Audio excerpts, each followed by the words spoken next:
This is Chiming In with Elyse and David.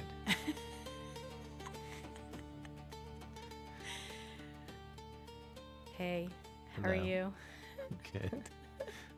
Oh my gosh, I hope my voice lasts through this. How I'm are you feeling? I'm a little funky again. Yeah. I'll be fine. I actually feel totally fine. I just have congestion. So, Okay. yeah, Well, what are you drinking? I have my concoction of Manuka honey and star anise. Ooh. And that Yeah. really helps a lot. Yeah, I think it does. I think that the star anise is, first of all, it's beautiful. I can't get enough of it. It's so pretty, and it smells and tastes kind of like licorice. Have we talked about this on here? I can't remember. And yeah, I actually, I don't hate licorice, but I don't need it in my life. But this is something. It's a wonderful herb, and yeah, I think it helps to clear. Good. Well, I hope you feel better. Thanks. I mean, I feel fine. Whatever. Okay. But here we are. Yeah. Yeah, Okay. So, can I go first? of course. Go Okay. ahead. I have a question for you.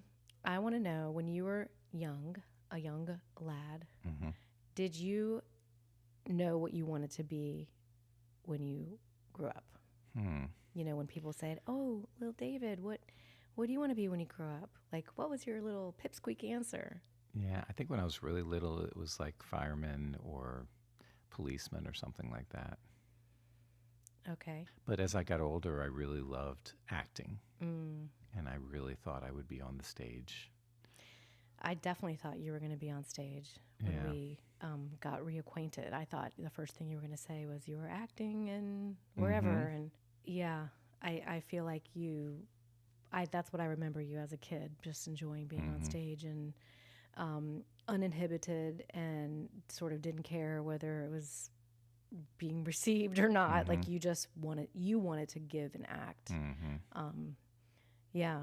Well, I loved being on stage. I loved having the audience in the palm of my hand, but I also knew that it was a very, very difficult road to be an actor. Just the little interaction I had, you're basically putting all of your life into somebody else's hands and deciding whether or not you're actually going to get a job or not. And I did not like that. I didn't like going to auditions and not getting picked. You went to auditions and didn't get picked? Yes. Where? Yes. There was a show I had an agent. Did you know I had an agent? I'm not sure if I knew that. I had an agent sure I who knew saw me performing one summer at the Academy Arts program Yeah, in Norfolk Academy. sure. And I did this play and I stole the show. I actually played Thisbe in Pyramus and Thisbe, where I Okay. actually played a woman. Yeah, I know. We have videos of it. And Marty Terry was in the audience, and she called me afterwards and said, "I want to sign you up." Okay. And so I signed up with her, and she put me on these auditions. And there was one show that was something through WHRO, I think, where I was supposed to be like the host of a kids show or something. And I auditioned. I thought it did great, and they didn't pick me. So Then it was what very happened? disappointing. So I just kept acting at Norfolk Academy and then on to William & Mary. And I just enjoyed doing it as an amateur artist. Were you ever encouraged? Did you ever think, I want to make this a career? Or was it like, a lot of artists, I think, feel like the idea is that that's like sort of a side gig or a hobby. And I feel like it's not always encouraged to be an actual like profession that you can live off of, or there may be truth in that. Well, I felt as a lawyer, if I was going to become a lawyer, that as a lawyer I would also be able to act. So I'd be able to be in front of people. You did put that together? Yes. I was definitely thinking that would be a career that would afford me not only the ability to support a family, but also to be up in front of people. I did not want to be one of those lawyers that was in an office sitting at a desk. I wanted to be in the courtroom in front of people, and that's what I chose. So I felt like I was going to be able to get that outlet out that way as well. And so, and then my other question was, besides what did you want to be when you grew up, but what was your first job? And how old were you? My first job was as a babysitter. So my mother encouraged me to take one of those courses, those CPR courses with United Way or something. And I went and I took one of those classes. Like, do you mean Red Cross or something? Yeah, but it was at the United Way. Oh, okay. It was a Red Cross course. And that way I had credentials. I had a little card that I could go and say I'm credentialed for babysitting. And so I babysat around the neighborhood first couple of years of my teenage years. So how old? Like literally 14, Yeah, 13? like 15, Okay. something like that. I mean, I was young. Like people left their children with you? So not only that, but there were people that left their infants with me. Oh, God. Yeah, no, it was insane. They actually had a baby, and 2 weeks later, I was with the baby. They had to get out of the house. They had 2 other children, too, so it was 3 of them. Oh, so that's different. Yeah. Third baby, whatevs. Yeah, just you leave them with the teenager. It's awesome. Yeah, well, what about you? Let's talk about you. What was your, what did you want to be when you were younger? I mean, I think you know the answer. A ballet dancer. I did. So how old were you? I think that I was around probably 4.5 or so when my 4.5 years old or so when my parents took me to the Nutcracker, and I had a lot of questions, and I had never understood that like ballerina or dancing like that was real. I just had nothing to show me that, I guess, at the time until I went to see that live theater, live performance. So what did you ask your mom? How can I go do that? Yeah. Really? Yeah. What do I need to go do to go do that? Of course, it's like, well, first things first, you gotta take a ballet class. And so did you do that? Yeah. You were 4.5 years old? Yeah, around 4.5, 5. Yeah. Right. Which, ironically, as I got much older, most dancers I knew started even younger. I'm not sure what they were doing. I mean, when you're really little, like, are you just pulling up your tights and playing with your leotard? I don't even know. Creative movement, I guess. Yeah. Anyway, I definitely like my first performance. I think I was a glowworm in the recital. Oh, wow. And I'm pretty positive all we did was walk across the stage, stand on a spot. I think we had little flashlights so we looked like we were glowing. I got to wear makeup and a little costume, and maybe we did a twirl or something, and then we walked across the stage. I don't think, maybe we did a down, up, up, down, up, up. I don't know. It was nothing. Are there pictures of this? I need to see this. There's one photo of me in my costume, and I'll have to find it. I have I want to see that. a lot of lipstick on. So you loved ballet. So what was your first job? My first job, I was 13, and I was in a commercial. Wow. And I got paid $75. And what was the commercial about? The commercial was for a psychiatric institute, and they wanted a group of young girls to act, look like we were dancing in a class. So I auditioned, and I got a few of my friends from my studio. We all got it, and we twirled around and stretched, and they just had little clips of it, the whole commercial. And I think it opened with, one of these girls has a serious problem. And it went through God knows whatever it said. And then at the end it said, Charter Colonial Institute, take the first step. Wow. Get it? Step? Yeah. How was the recording of that? Like, did it take a whole day? Or? Yeah. It took like a day or two, maybe 2 days or so. We got to, eat lunch, and it was cool. Did you do it? Where did you actually record it? Was it in a classroom or? No, we went to some place. It was like some production studio, and there was, a handful of us. Yeah, it was a cool experience, and Really the cool. commercial ran all the time. So you got to see your legs and your feet all the time. Pretty much, yeah. It was, yeah. You don't necessarily see me, maybe for a second. So I know you said that you wanted to be a dancer when you were 4.5. When you saw that, were there any other professions that you thought about doing when you were younger? Well, not at first. I made it my business to go start ballet. But eventually, I don't know, it was probably preteen or so. And my dad one day said, you should probably, think about some other things that you like to do just in case. What would those look like? And I was like, what are you talking about? There is no need for a just in case. And he was like, yeah, no, I get it. That's amazing. I don't know what he said exactly, but basically that I should consider if something were to happen to me, God forbid, and I couldn't dance, what would I want to do instead? And it made me take a pause, really, and it made me consider what else I also felt strongly about and had passion for.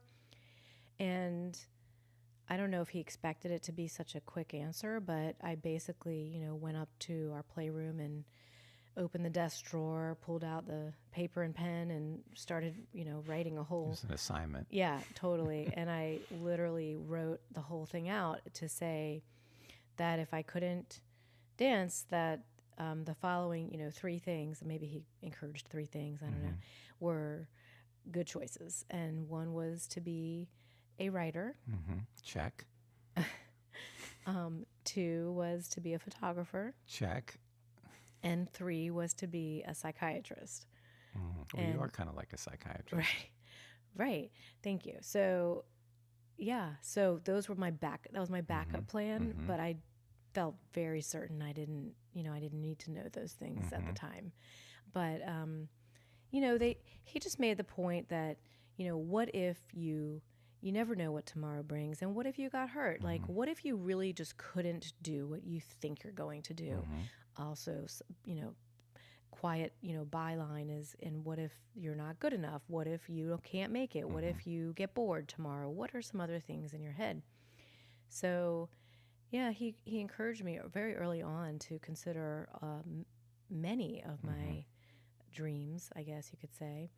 And I thought that was interesting. And again, raising our kids, nobody seems to be able to answer, number 1, never mind 2, 3, and 4. Right.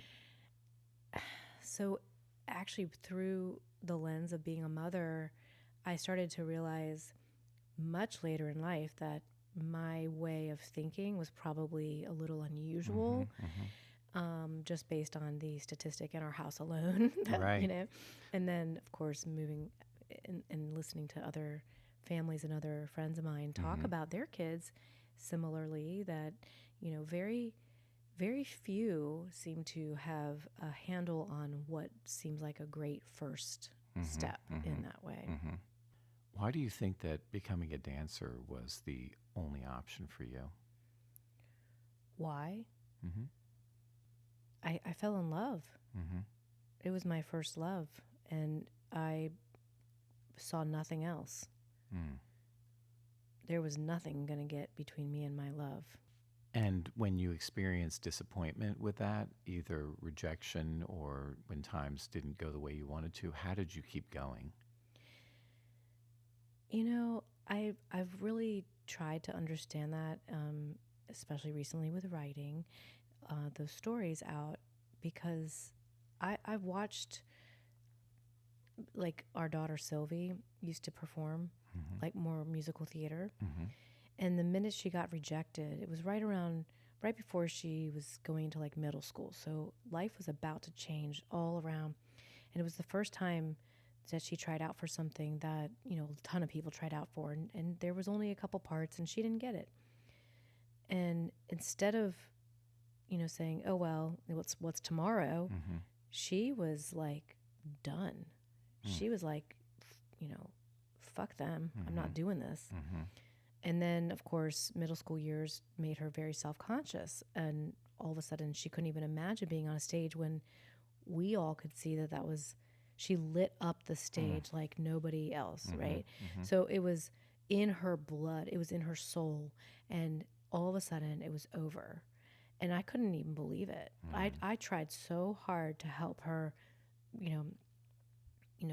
circle back and try again. And she did a little, but it was so devastating to her. And I was watching it unfold, realizing I never once experienced that. I had rejection after rejection and was like, okay, I mean, some of them were harder than others to swallow. There were some very horrific, actually, stories of when I was very young. I'd gone up to the School of American Ballet and had a private audition that my teacher here set up because she had a friend who was one of their main faculty members, a Russian teacher, and so it seemed like it was all going to be smooth sailing. And was it like a summer program that you were going to be auditioning for? I'm not sure. It might have been a year-round even program. I'm not sure if it was summer or not, but it was because they had a whole program, a school that you could go to all the time. I auditioned with, it ended up being not just a private audition. There were 2 other people, and I felt really good. And the teacher, her nickname was Toomey, and she was really tough with this very warm smile, very warm eyes, and she gave me so much encouragement in her face. Just really seemed like she knew who I was, where I came from, and I was everything that she could have wanted. I felt great in that audition. And on the way out, my mom and I were walking out and past the offices, sort of glassed in, cubicles kind of. Administration. Yeah, admin. And she told us that she could just tell us right then and there, so we didn't have to, waste a stamp, basically, that I was not accepted, who was my teacher, where did I come from. I might want to think about switching schools. I had nothing that they would ever be looking for, and basically told me I was wasting not only their time, but probably mine. Unbelievable. It was unbelievable. How did you feel when you heard the words? I think I went into complete shock, utter shock and awe. I mean, I blacked out. I mean, I don't know. I'm sure, my mom must have said something to enable us to leave that office. Mm-hmm. I was absolutely out of my mind. So the next, 24 hours, did I decide I was done? Not even a little bit. What started off as like shock Mm-hmm. turned into anger, Mm-hmm.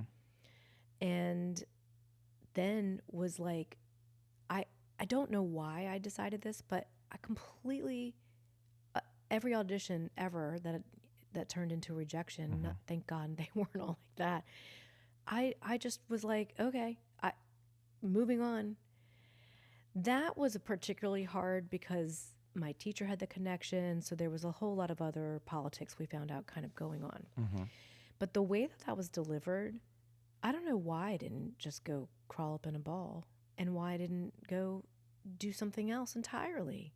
So what was your parents' and your teacher's reaction to this abuse?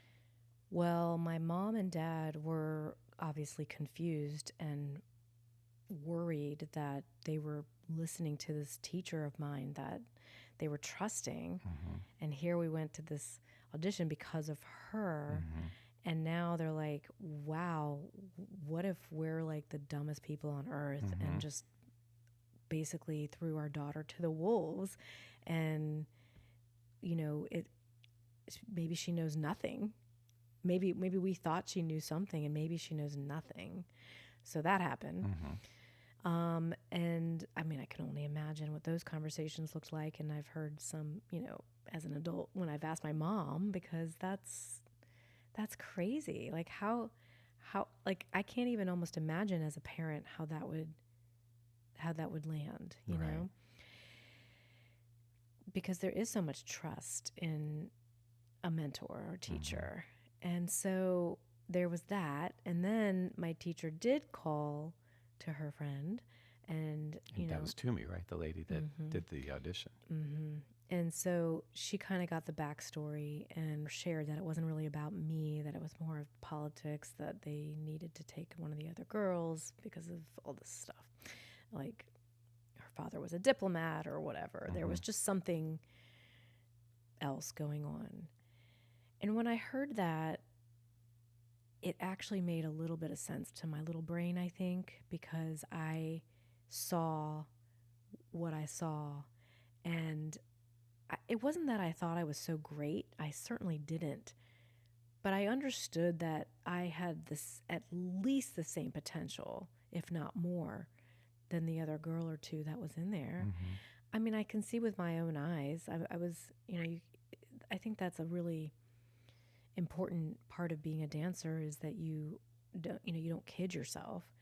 So I'm looking and can see the same, the lines and the this and the facility. Your leg is going higher. Yeah, I mean, it's, or, I know proper technique, and I've been taught it just like everyone else, and maybe even more than one of these other girls. So, I'm golden as far as out of these couple of people. I certainly could never have imagined that an admin woman was going to speak to me that way, or in front of my parents. I mean, I really went in, left the earth during that period. You have to tell the story, though, about what happened right after that, when you left that lady. Oh. Who did you get to meet, like, well, seconds later? I didn't meet him, but I was bawling, crying, and we were walking out and going to the elevator, and I'm like about to slam open this double door. I think it was a double door, and it opened just at the same time that I started to push on it. And so I, practically fell into the arms of the person opening it, and I look up to see Peter Martins, who was a professional dancer at the time, and basically was like the next Baryshnikov, like unmistakable who it was. And I wanted to maybe die. For a lot of reasons. Death. Yes. So of course, he apologized, and we had a little nod. And of course I'm sure I looked her makeup everywhere, all over. Well, I don't know. Maybe I didn't wear makeup when I was that little. I don't know. And we got on the elevator, and of course my mom had no idea. I was like, oh my God. Oh, so like, you this is the recognized worst. But your mom didn't know Well, I who mean, it was? I don't think so. Yeah. I just couldn't even believe it. It was like, I had never been in a situation where I had such bad luck in so many, moments back to back. And I couldn't even wrap my head around it. Wow. Yeah, so it was pretty funny. What a way to meet a superstar, right? Oh my God. It was terrible. The whole thing was devastating. But, thinking back to like how Sylvie reacted when she had that, normal rejection, nothing crazy. This was borderline like abuse, and somehow I connected the absurdity of what she said and put it in that category. Like, it didn't mean it was true. Somehow it just couldn't land. It didn't stick. Does that make sense? Like, it didn't attach to me. And if anything, it fueled like a fire inside of me. You were listening to the outside world tell you something that you knew wasn't true. And when you have that information, then it doesn't matter what you're hearing. It's irrelevant. I will say that I don't know that I didn't know it was true, but I wasn't willing to believe it. And I, to this day, believe that is the key.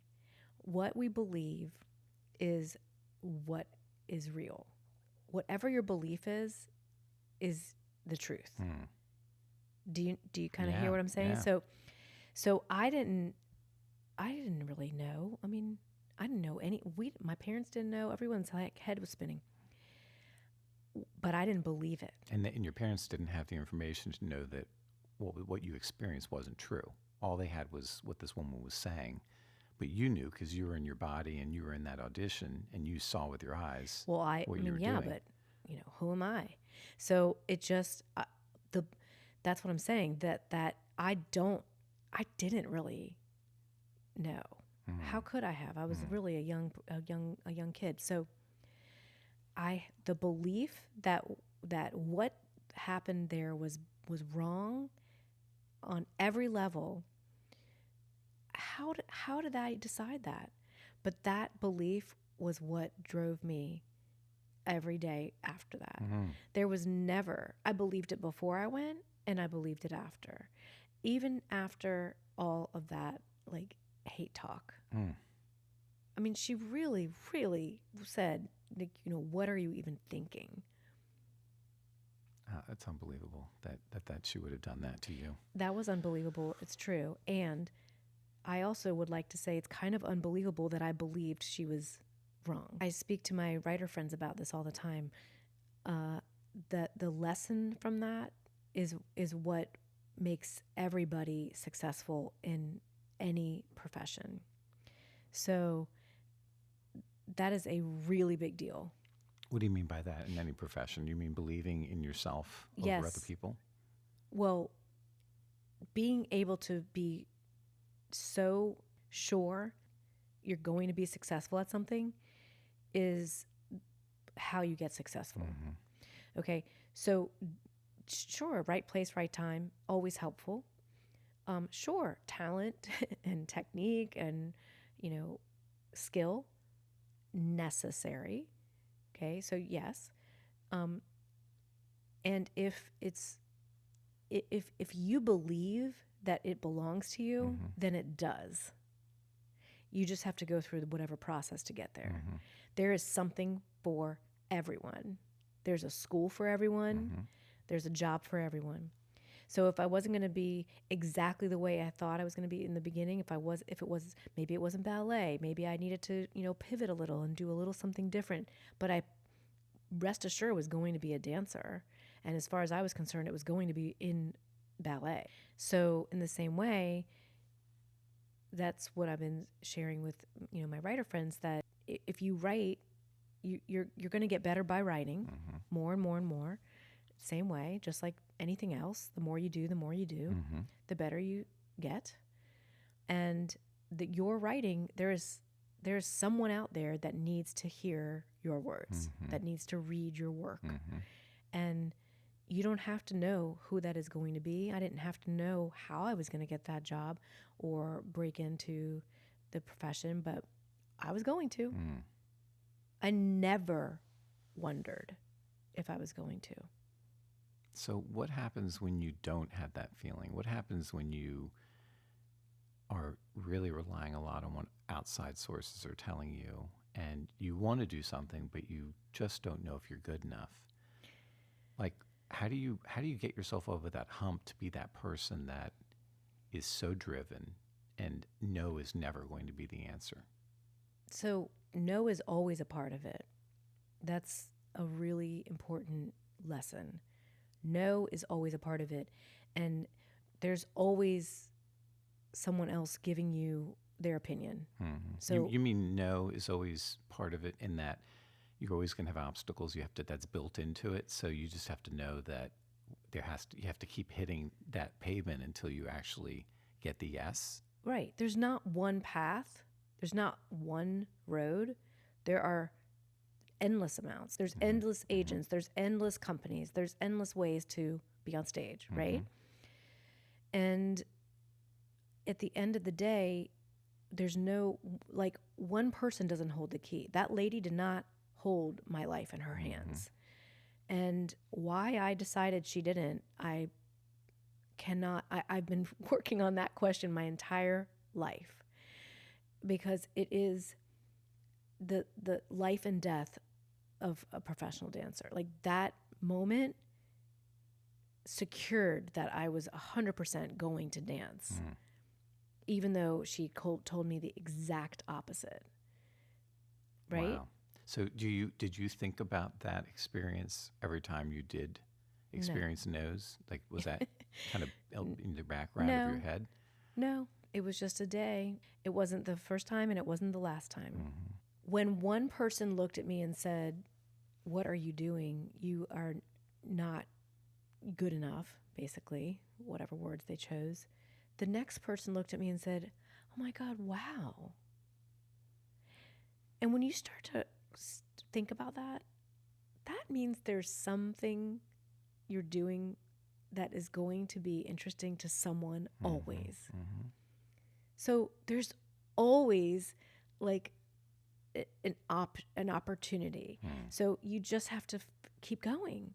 There's somebody gonna want you exactly the way. It's just like dating. It's just like a relationship. You have to find your match, right? So in the same way, if tomorrow I decide I want to go be a lawyer, which everyone used to say I should go be a lawyer, I guess, because I was good at arguing You're a very cases. good arguer. Yeah. So, but I couldn't imagine doing that type of schooling. That just didn't suit my way of learning, or I might have. But if I wanted to tomorrow, you bet your bottom dollar I'm going to become a lawyer. I mean, part of me wants to just go do that just because I said that. Like that, there is no end. That's just how my person believes. And I talk about belief a lot, and we don't have to go into it on this episode, but maybe it's a follow-up episode. Because what we believe is what is real. And that's why people who live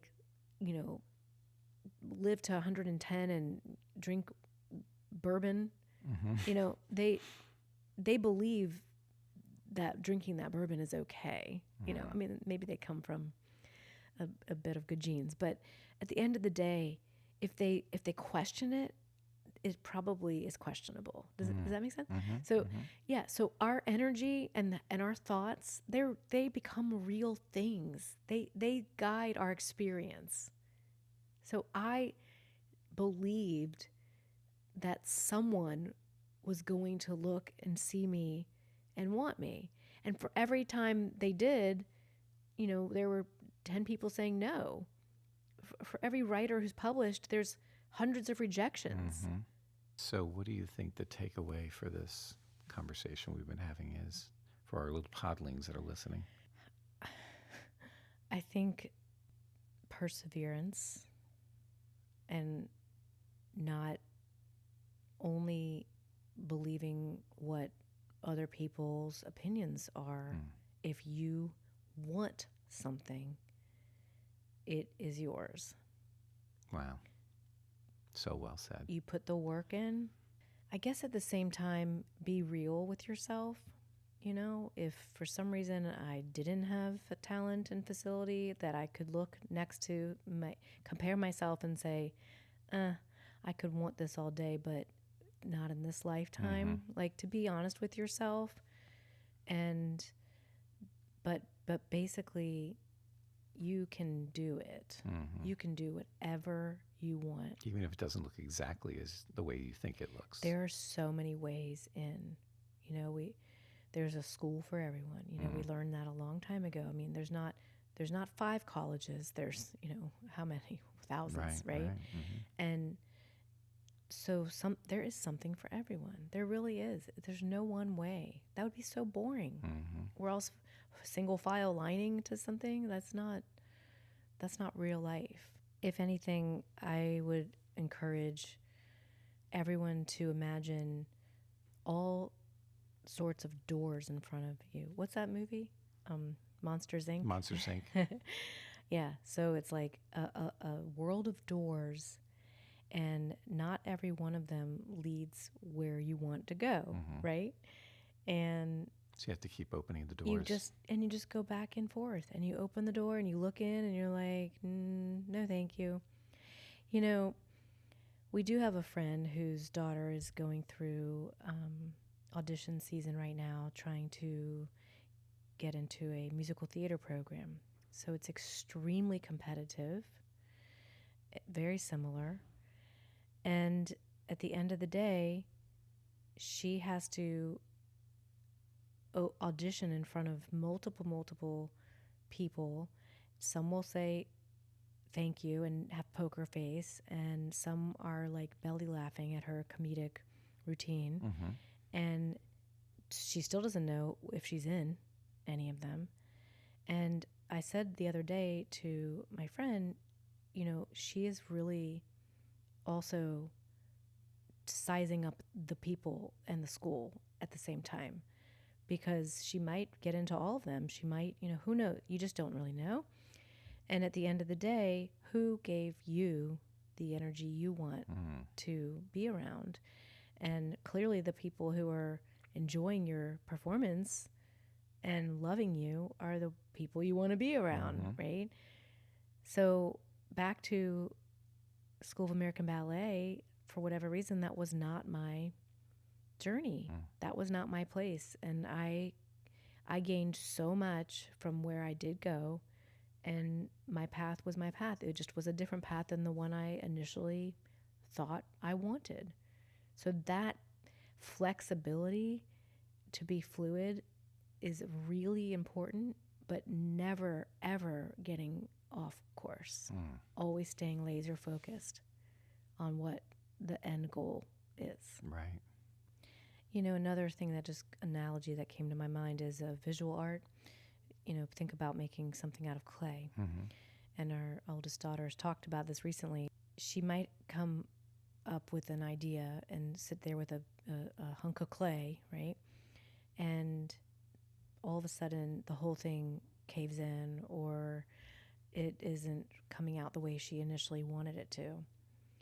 That doesn't change the fact that she loves art and is an artist.